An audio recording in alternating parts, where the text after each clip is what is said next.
Ganesha Mudra meditation. ஒரு முத்திரை மூலமாக ஒரு மெடிடேஷன் நம்ம வந்து செய்ய போகிறோம். ஒரு குறுகிய நேரத்தில் வந்து நம்ம வந்து செய்ய போகிறோம். இந்த முத்திரை செய்கிறனால என்னென்ன பலன்கள் இருக்குது அப்படின்னு பார்த்தீங்கன்னா, முதல்ல இந்த முத்திரை எப்படி வைக்கிறது அப்படிங்கிறத பார்ப்போம்.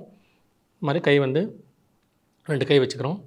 ஒன்று இப்படி இது ரெண்டுமே இல்லாமல் ஒன்று ஆப்போசிட்டில் சரிங்களா? இந்த மாதிரி வச்சுட்டு 2 கையும் ஒன்றுக்கு மேலே ஒன்று இந்த மாதிரி வைக்கணும்.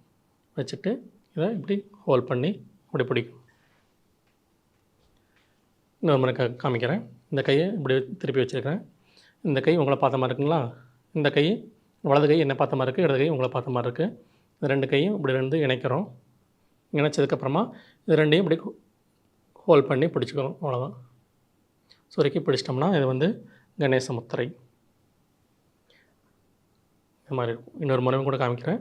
ஒரு கை இடது கை ஆப்போசிட்டில் இருக்கிற நபரை வந்து பார்த்த மாதிரி இருக்குது. வலது கை எண்ணெய் பார்த்த மாதிரி இருக்குது.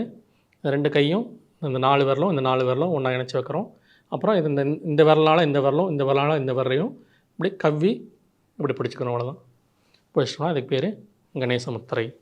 இது எங்கே வைக்கணும் அப்படின்னா, அது நெஞ்சு பகுதிக்கு நேராக நம்ம வந்து வச்சுட்டு ஒரு 5 நிமிடம் வந்து நம்ம தியான பயிற்சி வந்து செய்ய போகிறோம். சரிங்களா? இப்போ தியானத்தோட பயிற்சியோட பலன்கள் சொல்லிடுறேன். அதுக்கப்புறமா அந்த முத்திரையை வச்சு நம்ம வந்து செய்யலாம். இப்போது இது வந்து என்ன செய்யணும் பார்த்திங்கன்னா, இந்த பகுதி நம்ம எந்த இடத்துக்கு முத்திரை வச்சுருக்கணுமோ அதை சுற்றியுள்ள பகுதிகளுக்கு அதிகமான ஒரு சக்தியை கொடுக்கக்கூடியது, அங்குள்ள கழிவுகளுக்கு நீக்கக்கூடியது, அங்கே கூடிய மசில்ஸுக்கு எல்லாமே ஸ்ட்ரென்த் கொடுக்கக்கூடிய ஒரு ஆற்றலை கொடுக்கக்கூடிய ஒரு முத்திரை தான் இந்த கணேச முத்திரை அப்படிங்கிறது. அப்போ இந்த பகுதியில் என்னென்ன உறுப்புகள் இருக்குது அப்படின்னு பார்த்திங்கன்னா, இங்கே வந்து நுரையீரல், வலது நுரையீரல், இடது நுரையீரல். நுரையீரலுக்கு தேவையான பிராணசக்தியை வந்து அதிகப்படுத்தி கொடுக்கும்.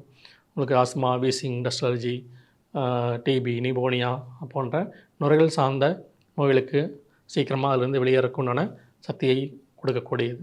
அதே மாதிரி இருதயத்துக்கு சார்ந்த தொந்தரவுகள், இதில் அடைப்பு இருக்கக்கூடியதாக இருக்கலாம், இதில் அதிகமாக கொலஸ்ட்ரால் இருக்கக்கூடியது, சுருங்கி விரியக்கூடியதில் தொந்தரவுகள், பால்பிட்டேஷன், அதிகமாக நீர் தேங்கி இருக்குது, வீக்கமாக இருக்குது, இந்த மாதிரி இருதயம் சார்ந்த தொந்தரவுகளுக்கு இது வந்து வேகமாக குணமாகறதுக்கு உதவி செய்யும். அதுக்குள்ளான ஒரு சிகிச்சையை நம்ம எடுத்துகிட்டு கூடவே இந்த முத்திரைகள் செய்யும்போது அதிக வேகமாக இந்த நோய்கள் வந்து நமக்கு வந்து அதுலேருந்து வெளிவரக்கு உதவி செய்யும்.